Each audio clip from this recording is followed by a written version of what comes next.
y es la última del día. Hemos querido intentar que todos estemos juntos en la mañana, adorar al Señor, y nos hemos dado cuenta que nos ha permitido adorarle con intensidad. Yo lo he notado y yo sé que ustedes lo han notado también. Y por la tarde hemos estado juntos.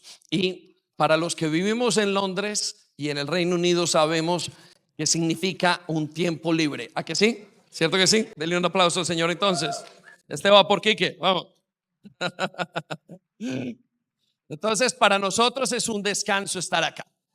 Y voy a intentar entonces hablar de algo que, una lucha que tengo en este momento, una lucha no, una lección que tengo que aprender, y al mismo tiempo intentar reavivar o replantear los principios que no se nos pueden olvidar como iglesia. Estuvimos hablando de varias cosas. Enrique estuvo hablando de la humildad del día de hoy, Carlos ayer acerca de vivir en la carne, en el espíritu, Emma, la oración, de las puertas, que el día de la autoridad.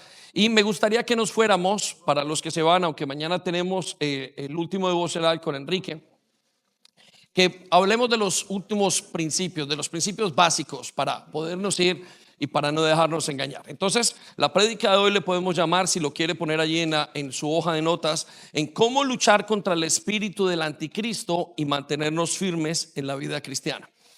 Y no le supe poner este nombre, sino lo cambié hace unos minutos, es súper largo, pero lo puse porque he tenido una conversación con Emma y hay una lección, y entonces esto me confirmó que era lo que tenía que decir. Y parte de eso es el no dejarnos engañar. Y la vida cristiana es como una máquina, ahorita lo hablábamos y yo lo meditaba, es como una máquina que usted la vea muy difícil de armar. Y de repente el Señor lo llama a uno y arma esa máquina en un año. Y esa máquina fue difícil de poner a funcionar. Pero esta es la vida de iglesia. Los siguientes años, usted y yo pasamos esa máquina alineándola. Y le cuento una cosa, a veces es más difícil alinearla que armarla. Yo no sé si le ha pasado esto. Uno compra una máquina y eso es, la máquina funciona o es difícil de ponerla, y después uno dice, no, más difícil que ponerla es alinearla. Y lo que Dios nos dice a nosotros cada año es que alineemos la máquina. Y eso es lo que estamos haciendo. Y eso es lo que en algunas personas le llaman afinar. O en España se le llama mucho afinar, aquí se llama ajustar. Y uno se va desajustando por el día a día, por el uso. Y una de las cosas que más se desajusta, o una de las razones, es el espíritu de anticristo. Y esto desajusta la iglesia en su totalidad. Entonces, quiero darle un principio bíblico que va a aparecer en pantalla si usted lo quiere colocar el día de hoy. Es que la manera de mantener firme contra el espíritu de anticristo, o mantener esta máquina alineada que se llama vida cristiana, iglesia, es poner a Jesús o tener más de Jesús en nosotros, o que Jesús crezca en nosotros. Y eso es difícil para unos entender, que esto es la manera en cómo alinear esta máquina. Pero usted tiene que ajustarla año tras año, minuto tras minuto. Que decía esta tarde que usted tiene que estar pegado de Dios. Bueno, les voy a contar de esto que veníamos hablando esta semana pasada. Estaba leyendo con los chicos del Malcolm y estábamos dando el devocional y estábamos pasando por Juan. Y comenzamos a explicarle acerca del espíritu del anticristo. Y yo les expliqué qué era el espíritu del anticristo. Pero les dije una cosa extra, que el espíritu de anticristo estaba en mí, pero que también estaba en ellos. No quería asustarlos y no quiero que usted haga una herejía de esto ni nada, ni mucho menos. Pero el espíritu de anticristo consiste en ir en contra de Cristo. Y la verdad, ese espíritu muchas veces está en mí. Él quiere hacer una cosa y yo me voy en contra de él. Entonces llegué a la conclusión, yo también tengo ese espíritu, y ese espíritu me va y me hace ir con su contra. Entonces la lucha de la iglesia es ir en contra de ese espíritu de anticristo.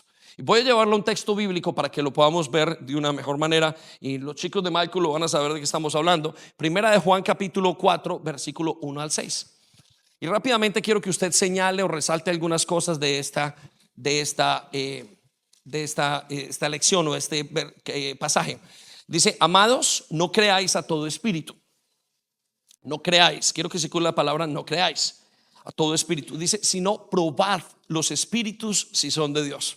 Enrique nos hablaba de una persona que hace mucho tiempo estuvo y embobó a la iglesia. Ese espíritu, más que la persona, el espíritu que había detrás de esa persona pudo inmediatamente colocó y engañó a toda la iglesia. Y le cuento una cosa, está a la orden del día y está engañando a la iglesia a nivel mundial y nos está engañando a nosotros. Y usted se va a dar cuenta por qué.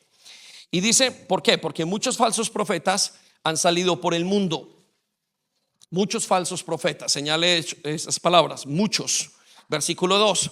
Entonces Juan comienza a explicar, entonces en esto conozcan, miren, asegúrense, conozcan, diferencien quién es el Espíritu de Dios. Y dice, el Espíritu de Dios trabaja o es en todo el espíritu que confiesa que Jesucristo ha venido en carne. Quiero que circule esas palabras, que confiesa que Jesucristo ha venido en carne.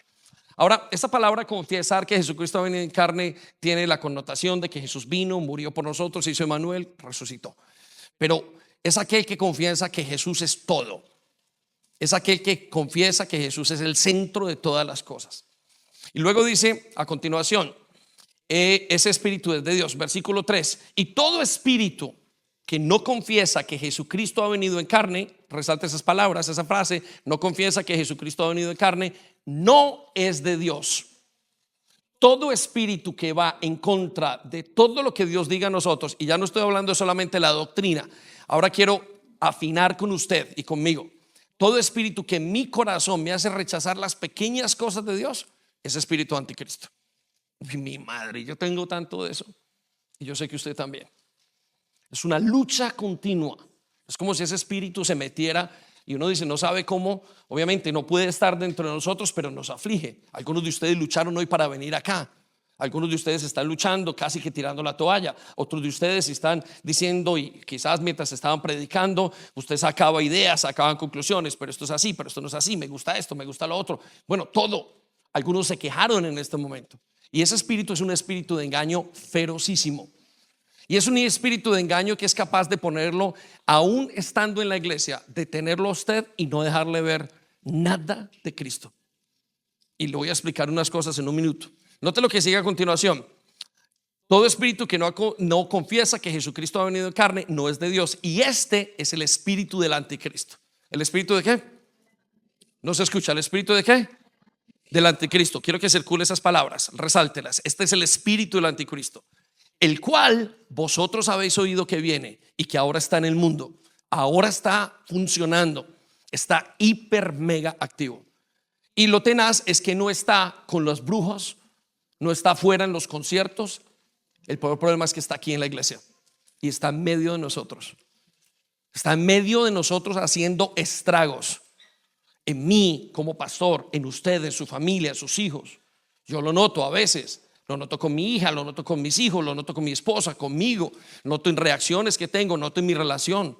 Y hay un espíritu de anticristo. ¡Oh! Rechaza a Cristo y vencerás. Y es una mentira muy grande. Por eso tenemos que prepararnos ahora y estamos replanteándonos qué es la vida cristiana. Y eso es lo que vamos a hacer en los siguientes minutos también. Versículo entonces 5. Ese espíritu, recuerda, ya está en el mundo. Ellos son del mundo, por eso hablan del mundo y el mundo los oye. Es un espíritu que saca y que el mundo lo tiene. El mundo lo ama, el mundo lo adora. Pero usted y yo nos metemos en ese espíritu y luchamos, a pesar de que sean verdades hermosísimas. Y usted dice, ¿cómo puedo yo fallarle a Cristo? ¿Cómo me puede pasar esto en el corazón? Y usted puede tener 10, 20 años de cristiano, puede haber oído, y usted es una lucha con ese espíritu, porque es un espíritu fuerte que hay, y es un espíritu que está trabajando. Y quiero decirle, está acá en la iglesia, está en medio de nosotros. Entonces yo le decía, todos ellos tienen 13 años más o menos, y estaba Valerie, que ahora tiene un poquito más de años, y estábamos hablando y les decía, y ustedes lo tienen, jóvenes de 13 años con el espíritu de anticristo. Pero no nos imaginamos que sea ese que va a venir y ese Damián, sino nos imaginamos ese espíritu que hay dentro, ese deseo de ir en contra de Cristo. Versículo 6. Pero nosotros somos de Dios. Circula esas palabras. Nosotros somos de Dios. Usted le pertenece a Dios. Usted es de Dios. Nosotros. Dice, y el que conoce a Dios nos oye.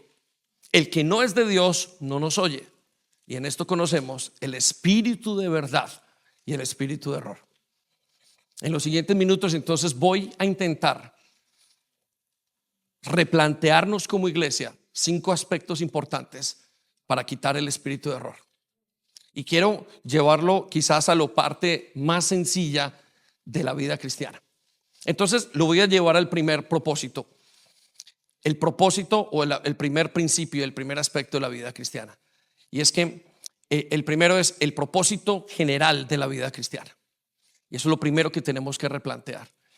En este momento hay un dicho en inglés que el Satanás está intentando dañar la iglesia hasta lo más profundo, a lo más íntimo. Y lo más íntimo es la columna vertebral, es por qué seguimos a Cristo. Y muchos de ustedes, de los que están acá o de los que estamos, a veces pensamos que estamos siguiendo a Cristo por las bendiciones o por la religión. Algunos de ustedes fueron traídos, los hijos con los padres, y algunos se han acostumbrado, no hemos acostumbrado. No tenemos amigos fuera de la iglesia, hemos hecho un mundo de la iglesia. Y esta es la razón por la cual nosotros queremos o creemos que tenemos que seguir a Cristo. Y yo le pido unos segundos y le digo la respuesta. Le planteo esta pregunta: ¿por qué está siguiendo? ¿Por qué la vida cristiana para usted? ¿Qué tiene la vida cristiana que ofrecerle? Buenos valores. ¿Qué tiene la vida cristiana? ¿Por qué está usted en la vida cristiana? Y la gran mayoría ni saben por qué están. Le pregunto, ¿qué es? Ganas de traer a sus hijos, que sus hijos están en la iglesia, que sus padres lo traen. Entonces lo primero que yo quiero que nos replanteemos es: ¿por qué necesito la vida cristiana? Y quiero volver a traer el concepto otra vez a nuestra vida como iglesia para que podamos comprender y volver otra vez a replantear cuál es el propósito de estar aquí. ¿Cuál es el propósito de venir a un campamento? Hubo comida y hay miles de cosas. Me gustó una chica, mi esposa me trae. Hay algunos que yo sé que vinieron arrastrados por los hijos o por la esposa y están medio obligados. No están obligados totalmente, pero no tenían nada más que hacer. Y quiero que sepa que si usted vive la vida cristiana por eso, usted va a terminar mal. Ese no es el propósito de la vida cristiana. Y le voy a decir en pocas palabras, y quiero que esto llegue a su corazón: el propósito de la vida cristiana, anótelo allí, consiste en que yo me parezca a Jesús. El propósito de la vida cristiana es que usted se convierta en alguien parecido a Jesús. No tiene que ver con los viajes al redil, no tiene que ver con los viajes a Israel, no tiene que ver con qué hace el domingo. No, la vida cristiana consiste en un proceso en que yo me parezca a Jesús. Y si usted no tiene eso claro en su mente, usted tarde que temprano se va a desanimar. Y me temo decirle esto: muchos están desanimados. De los que están desanimados es porque no saben por qué están siguiendo a Cristo. Creen que están siguiendo a Cristo porque hacen parte de un buen grupo, y somos un buen grupo, pero tarde que temprano ese engaño de quitarnos a Cristo de la principal razón por la cual yo hoy estoy en la vida cristiana. El otro día estaba hablando con Camilo, que me estaba proponiendo un par de cosas importantes para él, y le decía por qué estaba en Londres yo. Y llegué a Londres hace 25 años. Mi familia vive muy bien en Colombia. Cuando digo vive muy bien, hay una vida rica como la que se vive en España, como la que vive. Y yo le planteaba a él y le dije: Londres no es que sea de lo mejor. Y durante los últimos 25 años no he salido del barrio. Y el planteamiento es hasta triste. Es decir, he salido de vez en cuando, pero toda mi vida, todo el día a día ha sido prácticamente en ese barrio, en esa pequeña ciudad, digo. Y entonces pensaba: ¿por qué un hombre deja su casa para montar una iglesia?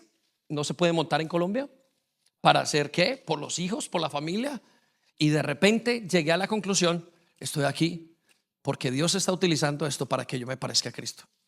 Y le explicaba a Camilo: esto es la razón por la que estoy acá. Si yo no encuentro esa razón después de 25 años y sé que tengo un cuarto de hora en la iglesia, hay un momento donde ya no voy a predicar yo, donde tiene que ser otro, y tengo que hacer lo que mi papel, como tenga que hacerlo en este momento, porque sé que todos estamos aquí en un momento de tiempo. Si no lo hago y no pongo la atención bien, sé que voy a pasar muchos años más acá. Quizás en los últimos años veré a mi mamá un año entero seguido, antes de que ella pase y yo pase la presencia de Dios. Entonces piensa en eso. ¿Por qué está usted pagando el precio que paga? Y solamente hay una respuesta en el Evangelio: ser parecidos a Jesús. Y si usted no quiere ser parecido a Jesús, la vida cristiana no es para usted. O usted está totalmente despistado de lo que es. Todo en la vida cristiana me lleva a parecerme a Él. Todo me lleva a parecerme a Él. Eso es lo que Él quiere hacer en usted. Y para eso quiero que sepa que hay una gran dificultad. Usted y yo somos tan diferentes a Jesús. Jesús es tan santo, tan santo, tan en Él no hay nada. Y usted y yo somos completamente opuestos. Toda nuestra vida es un trabajo en parecernos a Él. Replantéese eso. Replantéese por qué está usted viviendo la vida cristiana. ¿Qué es lo que necesita aquí? Y tiene que ser parecerse a Jesús. En ese momento a usted se le acaban todos los problemas que hay. Lo dejó el esposo, está enfermo, está enfermo. No, Jesús ha pasado por tantas cosas que no importa. Y voy a llevarlo a Mateo 13. Y este es el Señor Jesús explicando, versículo 18 en adelante, qué pasa cuando una persona no tiene claro para qué sigue a Jesús. Jóvenes, ustedes están viniendo por sus padres, yo los conozco. Sé que no tienen fe propia. Necesita desear y decirle a Jesús, al Señor: Señor, vivo esta vida para ser como tú. Quiero ser como tú. Ese es el propósito de Dios. Lo vamos a leer en unos minutos. Pero antes de eso, mire lo que pasa cuando usted no sigue a Jesús por las razones correctas. Mateo 13 es una explicación de qué es el evangelio con Jesús. Versículo 18 dice: oíd pues vosotros la palabra del sembrador, la parábola. Versículo 19: cuando alguno oye la palabra del reino y no la entiende, viene el malo y arrebata, quiero que se circule la palabra arrebata, lo que le fue sembrado en su corazón. Si usted no pone a Jesús como la razón principal por la que usted vive la vida cristiana, y usted pone cualquier otra cosa, una chica que haya venido a la iglesia, la buena comida, el hecho de que en Londres hay soledad, el hecho de que usted viene y ve gente como usted, el hecho de que usted tiene un lugar donde llevar a sus hijos, o simplemente usted va como un autómata, como un robot, porque usted se levanta el domingo, no tengo nada más que hacer por rutina. Quiero que sepa que tarde que temprano le será arrebatado lo que Dios ha sembrado en usted. Tarde que temprano. Mire lo que sigue a continuación. Este es el que fue sembrado junto al camino. Versículo 20. El que fue sembrado en pedregales, este es el que oye la palabra. ¿Y quién es la palabra? Jesús. Y al momento la recibe con gozo. Versículo 21. Pero como no pone al Señor Jesús como la razón por la que sigue, debe de seguirle. Mire lo que sigue en el versículo. Pero no tiene raíz en sí, sino que es de corta duración. Y yo quiero que usted circule las palabras corta duración. Usted va a tener corta duración en el evangelio. Corta duración. Lo que vea, lo que lo enamoró ahorita de la danza que hicimos, lo que se emocionó, tiene corta duración. Llega el lunes y se le olvida. Quiere perdonar hoy y se le va, ya no puede. Quiere hacer algo y no puede hacerlo. Todo es de corta duración. Él es el Señor el que lo está diciendo. Aquel que no ponía a Jesús de primero, o como la razón por la cual vive la vida cristiana, más que cualquier religión, más que cualquier otra cosa, tarde que temprano tendrá corta duración. Dice: pues al venir la aflicción o la persecución por causa de la palabra, luego tropieza. Quiero que circule las palabras: luego tropieza. Se caerá. Encontrará que la vida cristiana es difícil, que es amarga. Encontrará que la vida cristiana es un complique. Emma lo dijo: pecará, intentará estar con Dios y hay un problema, una crisis continua en el corazón. ¿Sabe por qué? Porque no entendió que la razón por la cual vivimos la vida cristiana es para ser parecidos a Jesús. Ayer le hablaba a una pareja que se está casando o que está casada y les decía: una de las cosas por las cuales nos vamos en el matrimonio mal es porque no sabemos qué es el matrimonio, para qué es. Y el matrimonio es transformarnos el carácter. Claro, como usted entra y el matrimonio durante 20 años le que transforma el carácter de la persona, hay crisis, hay esto, y usted no lo entiende y usted pasa luchando la vida porque cree que el otro lo va a cambiar, su matrimonio es un desastre. Es exactamente lo mismo en la vida de la vida cristiana y la vida de iglesia. Entonces plantéese qué es lo que usted está haciendo. Versículo en la siguiente parte, el versículo 22. Y el que fue sembrado entre espinos, este es el que oye la palabra, pero el afán de este siglo y el engaño de las riquezas ahogan la palabra. Quiero que circule el engaño, el afán y ahogan la palabra de Dios. Tarde que temprano alguien le va a hacer ahogar la palabra.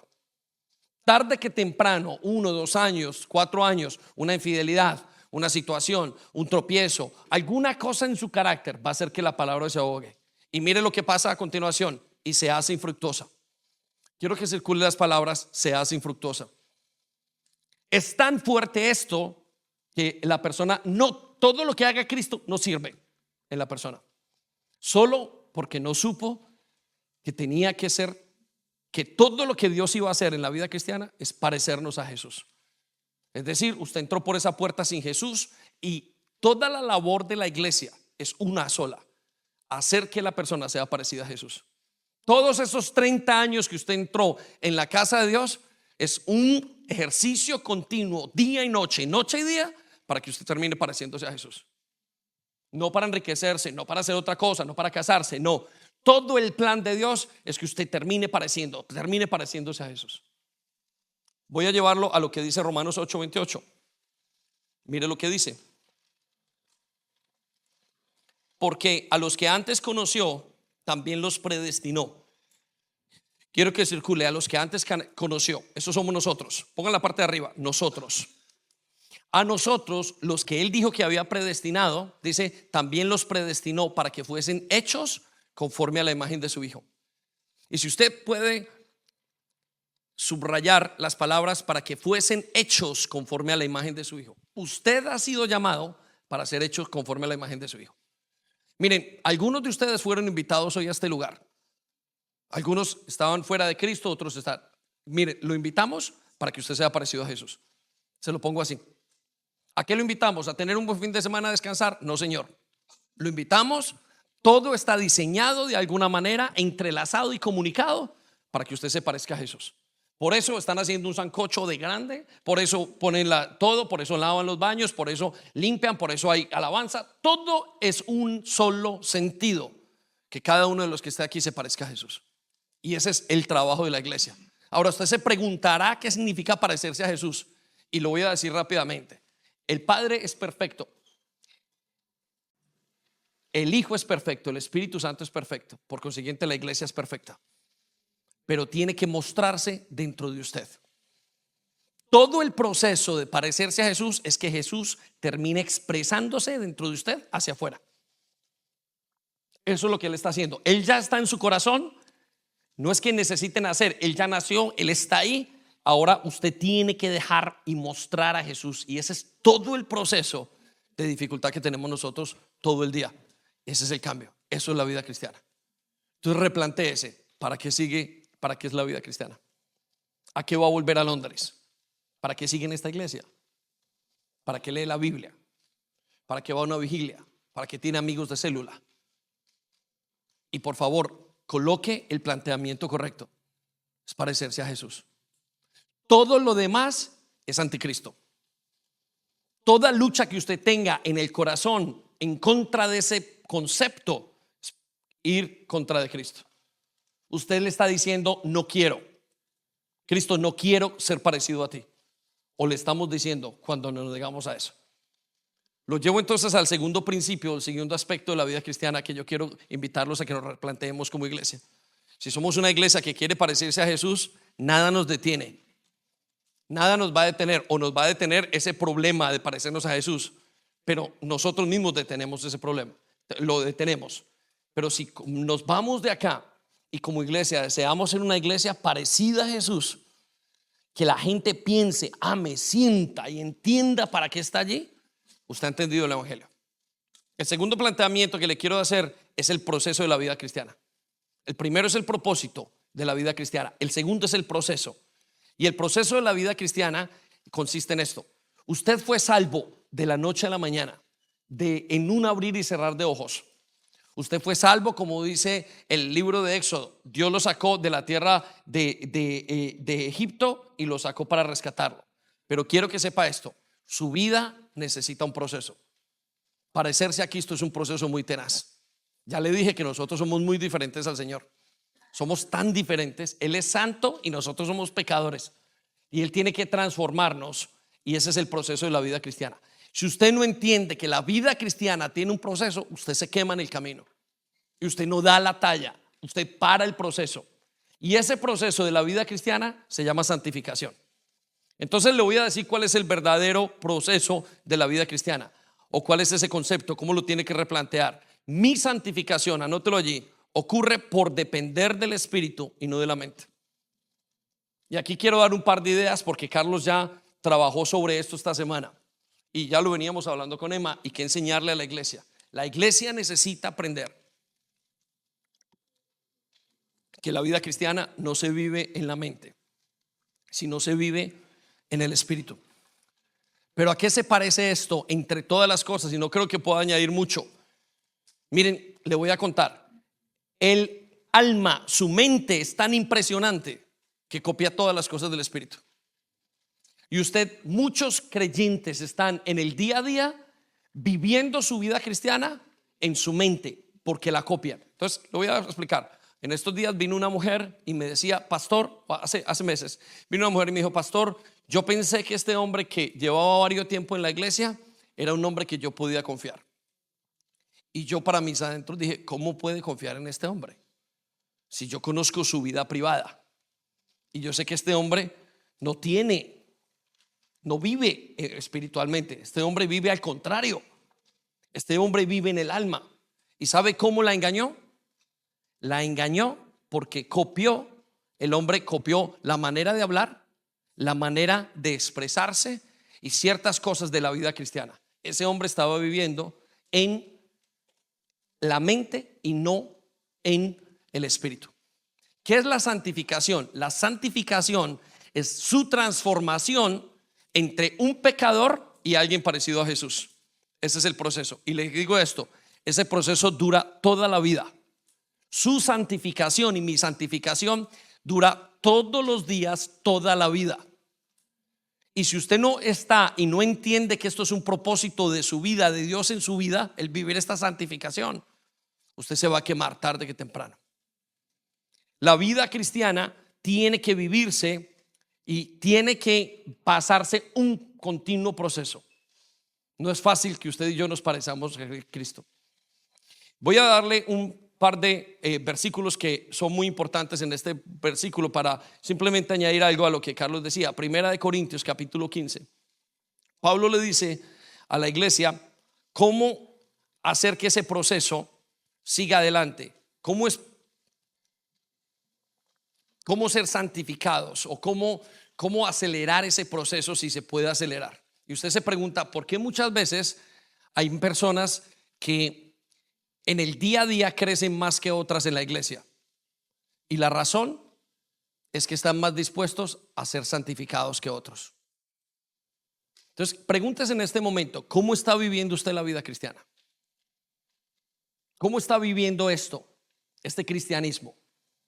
Nuevamente usted va a la iglesia, vuelve todos los días, va a una célula feliz con la palabra, viene a la vigilia, danza, todo lo que hace esta religión como tal. Y sin Cristo esto es una religión.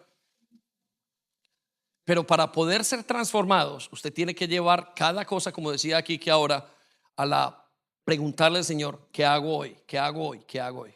¿Sabe cuál es el problema o por qué no vivimos en el Espíritu? Porque nos da mucha pereza preguntarle a Dios y depender de Dios. ¡Oh, qué lucha tan grande es depender de Dios! ¿Cómo hago yo para depender de Dios? Porque me toca decirle a cada cosa, Señor, ¿qué quieres que yo haga? Y uno no quiere porque ese espíritu anticristo está en uno. Y uno dice, yo no, ¿por qué tengo que preguntarle? Más bien tomo ya la decisión y hago lo que a mí me parezca y lo que yo crea que es correcto.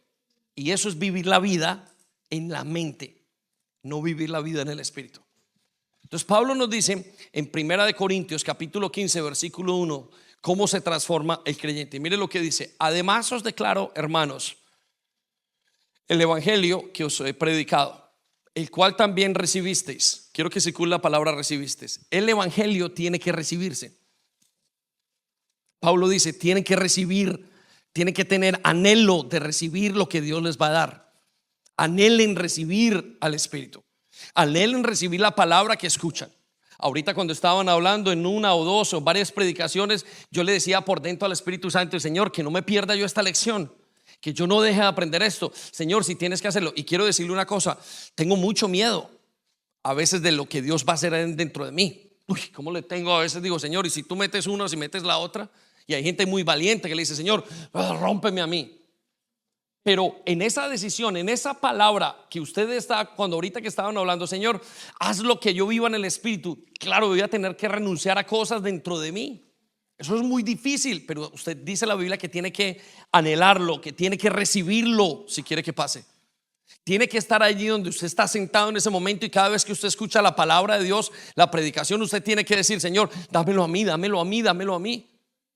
Y hay cosas que usted no alcanza a entender, y usted tiene que decirlas como por fe: Señor, yo necesito cambiar esto. Si yo no lo cambio, ¿cómo lo hago? Pero hay una preocupación porque usted quiere recibir. Lo primero entonces es recibir, anótelo allí. Segundo, mire lo que le dice: y en el cual también perseveráis. Escriba por allí en un ladito: perseverar. Usted tiene que recibir, pero también tiene que perseverar. ¿Sabe por qué significa perseverar o qué significa? Que cuando llega esa información que Dios quiere darle, usted va a tener una lucha. Y esa lucha usted la va a perder en ese momento, y usted no sabe qué hacer en ese momento, y tiene que luchar, y la lucha es mental. Yo le decía a los chicos, y lo digo ahora: la lucha más fuerte que usted y yo tenemos es en nuestra mente. ¿Perdono o no perdono? Dios quiere que perdone. Y van a venir una cantidad de pensamientos: no, eso es mentira, eso se lo está inventando, eso no es así. Y es una lucha interna. Pero Pablo nos dice, y Dios nos dice: si quieren ser santificados, si quieren ser transformados, si se quieren parecer a Jesús, reciban la palabra, pero también tiene que perseverar. Lo que Emma decía acerca del camino. La gente llega y dice: yo entro en la puerta de la fe, pero hay un camino que recorrer. Y ese camino que hay que recorrer, ese día a día, y es muy difícil. ¿Por qué? Porque lo que llega a su mente nuevo de Dios, o lo que Dios quiere hacer, necesita gobernar su vida. Y es una lucha entre quién gobierna, si usted o Dios. Y esa lucha es interna. La mujer le dice: sujétese a su marido. Y ella lucha: ¿cómo me sujeto a este hombre si este hombre es así, es asado, este hombre es un sinvergüenza? Y comienza una lucha interna en la persona. Pero Dios dice: si quieren continuar, si quieren ser transformados, necesitan perseverar. Perseverar día a día, momento a momento. La vida cristiana, muchos de los que están aquí van a salir diciendo, estoy casi seguro porque lo escucho, y son pensamientos de gente nueva, y está bien: uy, me sentí súper bien en la alabanza, uy, qué rico, cuando habló ese pastor, cuando habló esa persona, cuando habló uy, no, fue tan bonito. Y eso es un pensamiento bueno, pero es un pensamiento infantil en la vida cristiana. Usted tiene que salir con un sentimiento de responsabilidad profundísimo. ¿Qué tengo que hacer en mí? Yo no puedo seguir así. Y hay personas que le corren a este sentimiento de responsabilidad porque no quieren perseverar. Porque si perseveran, saben que tienen que cambiar. Si usted no quiere perseverar en la palabra de Dios, usted no entiende qué es la vida cristiana. Esta vaina es de perseverar. La vida cristiana en este momento se ha vuelto de momentos, de shows, de tantas cosas en la gente. Y le voy a contar: ¿sabe qué se parece a la vida cristiana? A una vida de familia. El otro día, hablando con mi hermano, estábamos hablando de que habían dos maneras de hacer iglesia. La iglesia al estilo romano y griego. Iglesias grandes, 300, 400, 1000 personas, 2000 personas. Pero yo creo que la iglesia verdadera, o que el deseo de Dios de la iglesia, es algo parecido a la familia. Eran unos pocos día a día, enseñándole a los hijos en la mañana, en la tarde, al acostarse, unos unidos, caminando juntos. No se parecía a un show de alabanza, se parecía al estar juntos. Y eso solamente se puede hacer perseverando. Lo sigo al versículo 2: por el cual asimismo, si retenéis la palabra que os he predicado, sois salvos, si no creísteis en vano. ¿Y qué significa retener en este caso? Retener significa querer: Señor, quiero esto. Por ejemplo, cuando uno quiere, y la mamá retiene, y yo quiero un hijo que se convierta, que camine con Dios. Si usted no retiene esas promesas, esos deseos internos que el Espíritu Santo tiene en usted, usted se olvida. Y usted no es transformado en su vida día a día en la palabra de Dios. Entonces, ¿sabe ¿Cuán rápido usted puede ser transformado, santificado? Depende de usted. Depende de su entrega, depende de lo que reciba en el Señor, del deseo, de la perseverancia y de lo que usted retenga. Y la gente está acostumbrada a acumular Biblia, más no a retenerla. Entonces le pregunto, ¿qué cree usted y qué entiende el proceso de santificación? Y el proceso de santificación en usted está ocurriendo porque usted depende del Espíritu y no de su mente. Deténgase a pensar en eso, plantéese eso bien. Tengo que salir de este lugar a vivir por el Espíritu. Tengo que salir de este lugar a preguntarle a Dios, Señor, ¿qué quieres que yo haga? Tengo que salir de este lugar a luchar internamente conmigo, en mi interior. Tengo que salir de este lugar a decir, Señor, no puedo, tengo que cambiar. Tengo que salir de este lugar a clamar dentro de mi ser. Algo tiene que pasar en mí. Esa es verdadera vida cristiana. Ese es el propósito de su santificación. La tercer aspecto que quiero que usted se replantee el día de hoy, o que nos planteemos como iglesia, es el servicio de la vida cristiana. Quiero que se plantee el servicio como creyente. Usted lleva mucho tiempo, algunos llevan sirviendo, y me encanta ver a algunos que están sirviendo nuevos acá. Y me encantó la estrategia de que muchos que no sirven y todavía en la iglesia, pues vengan y colaboren acá. Pero quiero darle verdadero concepto de la vida, del servicio de la vida cristiana. Y quiero replantearlo a la iglesia porque necesitamos servir de una manera diferente. ¿Y qué significa servir de una manera diferente? Anótelo allí. Somos ministros de un nuevo pacto que produce la vida de Cristo en lo que hacemos. Y quiero replantear el servicio. No quiero replantear lo que hace. Quiero replantear lo que usted entiende, la razón por la cual lo hace. ¿Por qué sirve? ¿Cuál es su deseo de servir? Que lo noten, que lo pongan en un sitio, que usted se desarrolle como persona, que usted tenga identidad, que usted tenga, ¿cuál es su deseo? ¿Cuál es la razón de su servicio? ¿Cuál es la razón de que usted le dé todo a Dios en las demás personas? ¿Cuál es la razón que hay detrás? Y quiero replantearle una cosa muy sencilla. Tiene que ser dar vida de Cristo a los demás. Tiene que ser provocar a Jesús, dar vida a los demás. Sin eso no vale la pena servir. Sin eso no vale todo lo que usted viene a hacer a la iglesia. ¿Por qué? Porque cuando usted desea servir a Cristo, usted está tan agradecido en su alma, usted está tan agradecido en su ser, que usted simplemente lo siente como una responsabilidad fuertísima en su corazón. Usted hoy el servicio a Cristo es un nuevo pacto diferente, es otro tipo de personas. Y usted sirve para ayudar a alguien. Algunos son encantadores en servir, pero ahora Cristo nos exige, sirvan para dar vida. Todo lo que hagan, ámelo y entiendan cómo puedo hacer esto para entregar a Jesús. El otro día me decía alguien en un servicio una cosa, y yo les decía, pero ¿por qué no piensan en la gente? ¿Por qué no piensa que usted está transformando vidas? Que cualquier cosa que hagamos puede generar una vida increíble en otra persona, puede salvarla, puede hacer algo tan especial. Pero como no pensamos en esto, nuestro servicio es simplemente una función.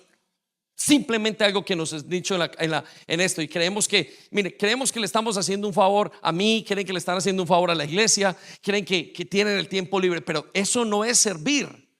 Nosotros ahora como creyentes, ahora que nos estamos pareciendo a Cristo, nuestro nivel de servicio, dice la Biblia, es un nuevo pacto, es un nuevo tipo de servidor que hay en el cielo, que el cielo trae hacia nosotros. Y miren lo que dice la palabra de Dios. Vaya conmigo a 2 Corintios 3:6. Y dice, pues Él nos hizo miembros competentes de un nuevo pacto. Y quiero que circulen las palabras: miembros competentes de un nuevo pacto. Ministros competentes de un nuevo pacto. ¿Qué quiere decir esto? Es como si Dios les dijera y nos dijera a nosotros aquí: miren, ustedes ahora son otro tipo de servidores. Yo les he dado habilidades totalmente diferentes, pero la gente se confunde y dice solamente dar un plato, barrer, limpiar. Se confunden en el porqué de lo que están haciendo. Nosotros pasamos horas y horas sirviendo. Mire, todo esto fue montado por gente sirviendo. Toda la semana la iglesia estuvo a tope. El fin de semana habían 4, el viernes habían 5 camionetas llenándose para venir y no sé cuánta gente ahí sirviendo, pero hay muchos, continuamente se está sirviendo. La iglesia, una labor de la iglesia es servir. ¿Y sabe qué es servir? Expresar el amor de Dios. Pero cuando usted no sirve por eso, usted sirve en el antiguo pacto. La manera de servir, usted hace las cosas porque tiene que hacerlas. Pero cuando entiende que usted es un ministro del nuevo pacto, una manera nueva de hacer las cosas, usted se transforma, usted ama, usted, mire, qué alegría estar aquí ahorita cantando, no solamente porque estábamos cantando o adorando, qué alegría porque yo pensaba y entendía que el Espíritu Santo estaba viniendo entre nosotros y que de alguna manera hacía un milagro en uno, en otro, y me daba alegría porque contestaba las preguntas que le habíamos hecho antes de venir. Era Dios produciendo vida, produciendo vida, produciendo vida. Algunos de ustedes son nuevos, se han luchado, coquetearon con el evangelio hace 5, 10, 20 años y la vida que está produciéndose a través de este servicio los está transformando. Eso es servir como un ministro de un nuevo pacto. Eso es servir de una manera competente. Eso es servir pensando, todo lo que doy está haciendo el reino de los cielos de una manera impresionante. ¿Cómo no voy a ir? Aquí está Nicole, la mamá de Lucas. Y en estos días tuvo que ir a Lucas porque tuvo un accidente. Perdón, Nicole, lo que voy a decir. Pero nosotros salimos ese día o al día siguiente dijimos, y Luisa se fue esa noche cuando el niño tuvo ese accidente, y todos pensando, ¿cómo hacemos? Porque Dios va a traer vida en esa persona. No le importó salir y esperar 4, 5, 6 horas. ¿Por qué? Porque es ministro competente de un nuevo pacto. Sabe que lo que está haciendo no lo puede dejar de hacer porque va a producir una vida tremenda en las personas. Lo que usted hace cuando lo hace en el Espíritu produce cosas que usted no se imagina. El problema es que no entendemos que somos ministros competentes de un nuevo pacto. Pensamos que servimos en el antiguo pacto. Es decir, servimos por servir, por cumplir. Mire lo que dice el nuevo pacto: no de la letra, sino del Espíritu. Circulen las palabras, sino del Espíritu. ¿Por qué? Porque la letra mata, el alma mata, la carne mata, pero el Espíritu sí da vida. Usted puede dar un café en la carne y sabe horrible, pero de un café en el Espíritu y hay una persona que de alguna manera tiene vida. Y nosotros sabemos como pastores que cualquier cosa, Dios puede utilizar cualquier cosa para simplemente cambiar la vida de esa persona y producir una vida tremenda. Y es por eso que uno hace cosas hasta locas a veces, cosas que uno dijo, ¿cómo va a hacer esto? Y uno hace cambios grandísimos que uno no pensaría que los hiciera. Y resulta que la persona, cuando recibe ese servicio del nuevo pacto, ¿sabe qué recibe? Un amor incondicional. Un amor que dice, uy, no entiendo qué. Recuerdo que mi conversión fue en el 2002, 2001, no recuerdo bien. Y estaba el antiguo pastor que ya estaba en la presencia del Señor, que es Pat. Y Pat era un hombre callado inglés. Y ese día, a mí no me gustan las fiestas de cumpleaños, y Sandy lo invitó para que yo me acercara al Señor. Y Pat lo que hizo fue ponerse un gorrito. Y no quería, él lo cuenta que no quería. Se puso un gorrito, estaba comenzando la iglesia y le tocaba ponerse un gorrito para ir y realmente hizo el payaso. Estábamos allí, éramos 5 o 6 personas y sacó y me hizo una entrevista y me dijo, y cuando colocó ese gorrito, ese hombre me enamoró. Yo dije, no sé por qué sentí tanto amor.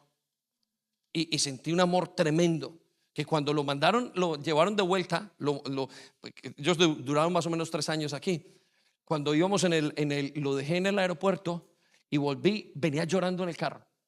¿Qué fue lo que me cautivó de ese hombre? Era un ministro del nuevo pacto, era un ministro competente de un nuevo pacto que produce vida. Hoy no estaría aquí. Ese día, simplemente por el gorro, hizo algo. Y yo ni entendí si lo estaba haciendo o no. Después supe que él hacía bromas y todo, pero él estaba medio obligado, porque Cristina lo había dicho y vamos a ganarnos a esa persona. Y habíamos 6 o 7. Era un ministro competente poniéndose un bendito gorro. No era el gorro, era entender que era un ministro competente. Replantéeselo en su vida. Algunos líderes están cansados con sus células. Algunos hombres están cansados y me han dicho, no, no quiero servir. Usted no es un ministro competente, no está entendiendo qué es lo que está haciendo. Porque usted se puede cansar en el evangelio del servicio, pero no se cansa del evangelio y del servicio. Usted simplemente dice, sácame fuerzas de donde no hay porque necesito seguir. Ese es el Espíritu de Dios.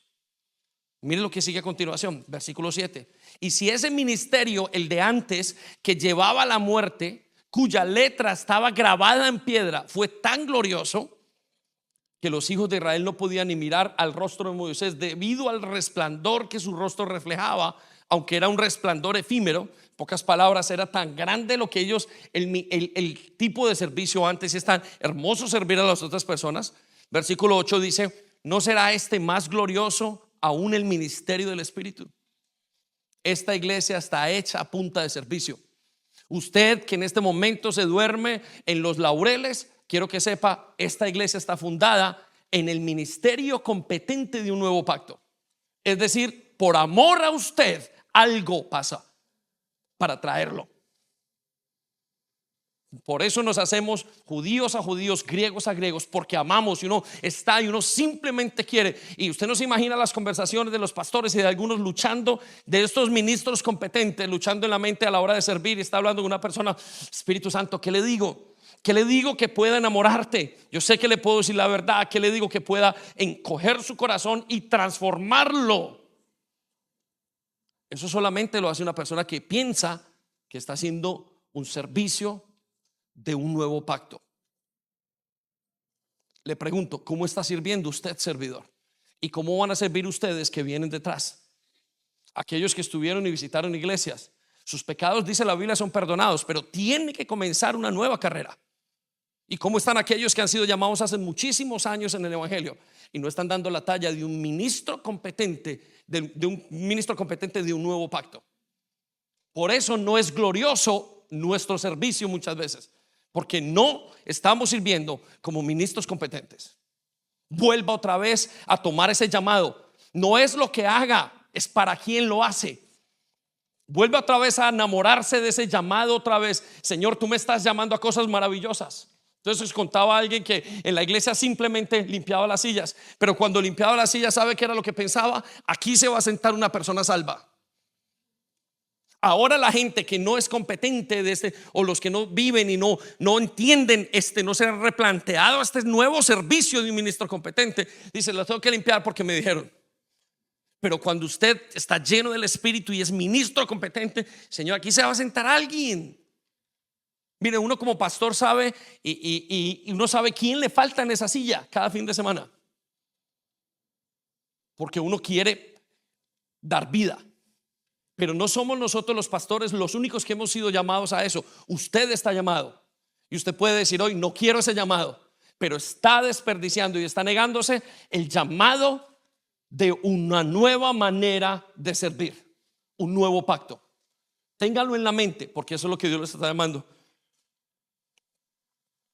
Lo llevo al cuarto planteamiento con el que me gustaría que nos volviéramos como iglesia: la misión de la vida cristiana.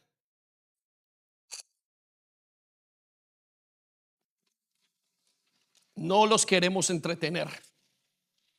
Gente nueva que nos visita hoy, no estamos entreteniéndolos. Todo lo que vamos a hacer es para formarlos a Cristo en ustedes. Por lo menos eso es lo que sabemos e intentaremos hacer. Por eso usted tiene hoy que pensar y decir, ¿qué hago yo en esta iglesia? En esta iglesia puede cerrar sus ojos y decir, me van a formar a Cristo, me van a hacer una persona parecida a Cristo. Y usted sabe que usted y yo somos muy diferentes. Y para eso vamos a tener que ser formados en el carácter de Cristo. Por eso plantéeselo en este momento. Es lo único que podemos ofrecerle. No solamente lo único, sino es lo único que vale la pena ofrecerle. Le podemos ofrecer comida al fin de semana. Le podemos ayudar en una cosa, le podemos hacer una llamada, le podemos intentar, podemos darle una consejería a su matrimonio, podemos darle una consejería para sus hijos, podemos ayudarlo, podemos ayudar a cuidar que usted no se pierda aparentemente su comportamiento. Pero todo va a ir relacionado con un solo deseo en el corazón: que usted termine pareciéndose a Cristo. Y el día de mañana, el día que como iglesia no hagamos eso, hemos perdido la razón de ser iglesia. tiene que buscar otra iglesia. No tenemos otra cosa y no queremos, y el evangelio no nos demanda otra cosa más que trabajar con el Espíritu Santo para que usted se parezca a Cristo. No hay otra demanda. Eso es hacer discípulos. Para eso está la iglesia, para eso es Carrot Wood, para eso está el redil, para eso está una consejería, para eso está una célula, para eso está un servicio, para que la persona se parezca a Cristo. Y tenemos que replantearlo, porque el enemigo y el espíritu anticristo nos está diciendo: ustedes están aquí para hacer eventos, ustedes están aquí para qué rico un fin de semana tener una experiencia. Y la iglesia no se parece a una experiencia. La iglesia se parece a una familia en el día a día, y las familias en el día a día, usted y yo sabemos que no tienen experiencias sobre experiencias. Usted se levanta y usted está con sus hijos, come, va bien, hay desorden, hay de todo. Eso es la vida de iglesia, porque usted está formando una familia. Amén. Denle un aplauso gigante a Dios. Ven.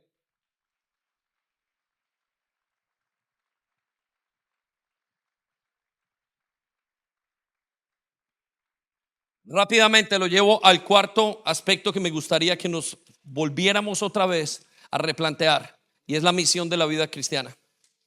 La vida cristiana tiene una misión. Si usted entró hoy por la puerta de la fe, inmediatamente les ha asignado una misión. Si usted entró por la puerta de la fe, usted entra con una misión. Señor, señora que tiene una educación, que ha hecho muchas cosas, que tiene una experiencia, todo lo que sea, usted tiene una misión, y como iglesia tenemos que abrazar esa misión. Y esa misión no solamente es personal, esa misión es corporativa. Yo como persona no puedo hacer mucho con alguien, pero todos, entendiendo la iglesia, la responsabilidad, cumplimos la misión. Miren, les voy a contar. En el colegio Malcu, que es un church school, home school en la iglesia, yo no soy capaz de educar a mi hija. No soy capaz de educarla. Siento que es algo muy grande. Pero debido a que hay hombres y mujeres que han decidido, algunos, sacar un día a la semana de sus trabajos, 2, 3 horas para ir, podemos hacer un colegio. ¿Sabe qué significa eso? Misión. Educar la siguiente generación es parte de eso. Pero muchos de ustedes no creen que tienen una misión en la vida. Usted tiene una misión importante. Es la misión más importante que existe en la vida. Es la que Dios le va a dar.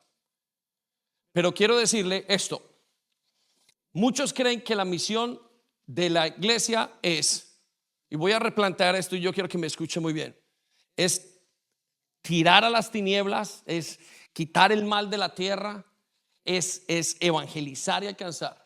La misión más importante que tiene la iglesia es ser parecidos a Cristo. Todas esas cosas son un efecto de la misión de Dios. Anótelo allí. Cumplir la misión de la vida cristiana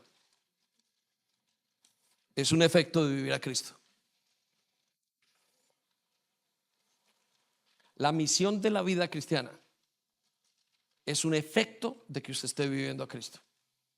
¿Sabe por qué? Porque una vez usted tiene a Cristo en su corazón y usted está formando, usted simplemente va a querer vivir para Cristo. Si yo le digo a alguno de los pastores, si le toca irse ahorita a uno para el norte de Inglaterra, tengo que ir, por supuesto, tengo que ir. No se lo van a preguntar, porque sienten y entienden que es una misión que ellos tienen. Usted tiene una misión en su vida. Hombre o mujer, aquellos que vienen por primera vez, ustedes inmediatamente reciben a Jesús, tienen una misión que cumplir. Todos tienen una misión que cumplir, y algunos de ustedes están luchando contra esa misión. Los que están viejos en el Señor o los que han pasado todo el tiempo, no luche más. Responsabilícese de su misión, porque nadie más puede hacer esa misión que usted tiene que hacer. Usted tiene una misión, y si usted no vive esa misión de que Jesucristo esté en su corazón, usted no va a alcanzar a otras personas más adelante. Usted no va a hacer la obra grande que tiene que hacer y que Dios nos ha demandado hacer. Cada uno de ustedes tiene una misión. Responsabilícese de su misión. Responsabilícese a nivel personal y trabájelo a nivel de iglesia. Es una demanda que el evangelio nos hace. Jovencitas, ustedes van a ir a la universidad para cumplir una misión para Dios. En el momento en el que usted se desvía de esa misión, usted es prácticamente inservible. Y muchas veces es un problema para el evangelio. Lo voy a repetir. En el momento en que usted se desvía de la misión, usted se vuelve un problema para el evangelio. Porque hay que empujarlo, porque hay que arrastrarlo.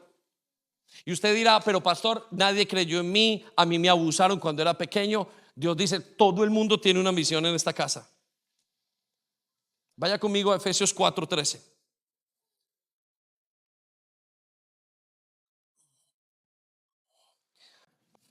Versículo 13 dice, hasta que todos lleguemos a la unidad de la fe.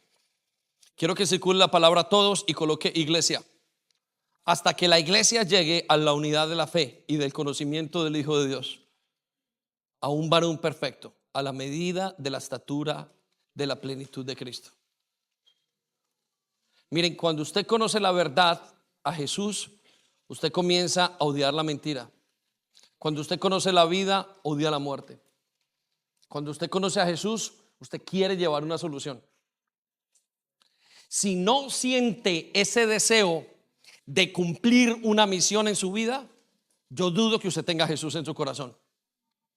Usted está viviendo la vida cristiana sin seguir a Jesús. Todo lo que usted hace en la vida cristiana, ahora que usted tiene a Jesús, es para Él. Ahora le voy a contar a qué se parece. Hace muchos años, servir o ir de misión de Jesús, ¿sabe qué se parecía? A que usted iba a alcanzar todas las naciones. Y yo recuerdo que entró un momento de competencia, porque entró una palabra: Dios te va a usar. Dios te va a usar en las naciones y la gente. Yo recuerdo que a nosotros nos llegó el conflicto. Estábamos hablando con Álvaro en un tiempo de iglesia, y en ese momento nos llegó una palabra: Dios te va a usar, Dios te va a usar. Y decíamos, nos sentimos tan mal, ¿no? Pero le voy a decir a qué se parece la vida de la misión. Se parece la misión, estar en la misión se parece a pedir permiso en un trabajo. Se parece a sacar gasolina para llevar a alguien al aeropuerto. La vida de misión se parece a inclusive cambiar tiempos, el horario de sus hijos, para ir a hacer algo por otras personas. La vida de misión se parece a tener problemas con la esposa muchas veces, o con el esposo. ¿Por qué no quieres que sirva? Es que estás metido en la iglesia. Es que no quieres. ¿Por qué me quitas el tiempo? A eso se parece la vida de misión. La vida de misión no se parece a algo, un cuento fantástico. La vida de misión se parece a uno entregando y haciendo cualquier cosa en las manos para alcanzar a otros. Esa es la vida de misión. Por eso usted no tiene que ir al África. La vida de misión está aquí en este momento, pero usted tiene que responsabilizarse de la misión. El otro día escuché una cosa muy bonita que decía, una persona decía: una iglesia madura es una iglesia que no tiene deudas con su familia, no tiene deudas con los demás, con la sociedad, no tiene deudas con Dios. Una iglesia madura es una iglesia que hace su papel en lo que lo tiene que hacer. Y sabe, usted tenemos muchísimas cosas, excusas para no hacer la misión. Hay una misión muy grande que tenemos que hacer. Para eso usted dirá: hoy póngame en la misión. No, comience su proceso de parecerse a Cristo, y naturalmente, sí o sí, usted entrará en la misión.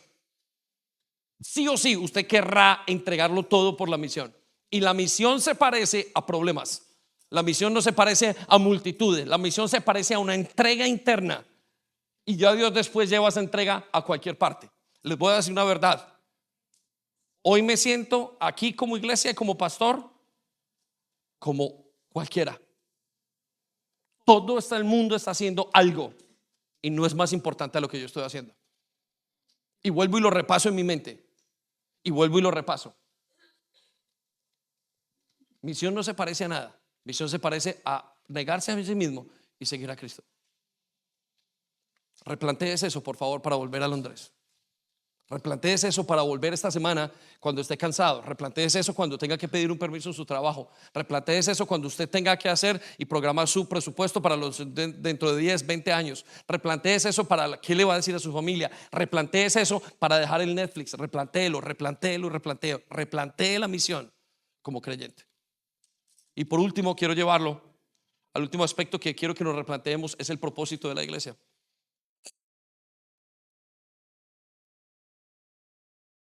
La iglesia no es un grupo, no es un negocio, no es una institución, no es una familia. Todo lo que Jesús va a hacer en la tierra es a través de la iglesia. La iglesia no es el grupo en el que usted va al fin de semana. La iglesia es el diseño de Dios para vivir a Jesucristo plenamente. Anótelo allí, por favor. La iglesia es el diseño de Dios para vivir a Jesús.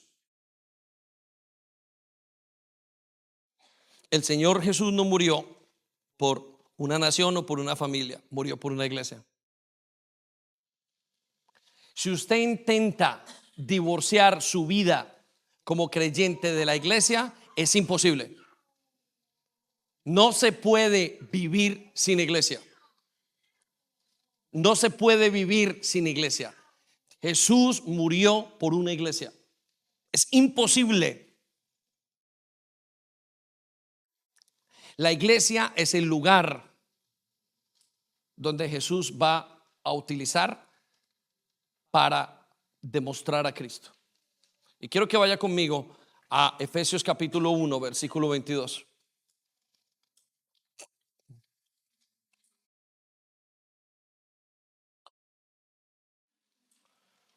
Todo lo que Jesús va a hacer es por la iglesia y a través de la iglesia. Por eso es que la iglesia tiene que ser cuidada, tiene que ser amada, tiene que ser formada, la iglesia tiene que ser construida. Todo lo que Dios va a hacer, lo va a hacer a través de la iglesia.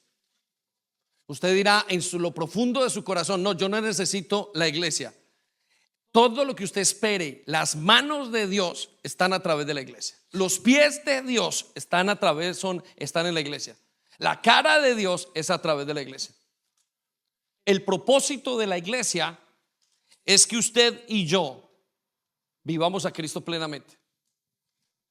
Ahora, cuando ve una iglesia que le faltan cosas, entonces es que la gente no entiende. Cuando hay una iglesia que no es capaz de abrir para ayudar a uno, para el otro, es que la iglesia no ha entendido su propósito. Dios va a hacer todo a través de la iglesia.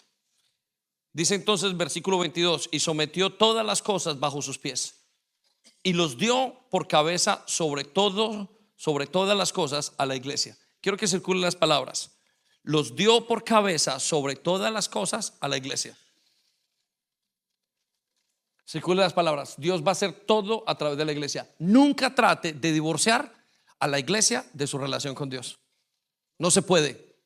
Usted necesita una iglesia. Dios va a hablar a través de la iglesia, Dios va a hacer a través de la iglesia, Dios va a formar a Jesucristo en usted a través de la iglesia. No lo trate. La iglesia es el único grupo que va a pasar a la eternidad.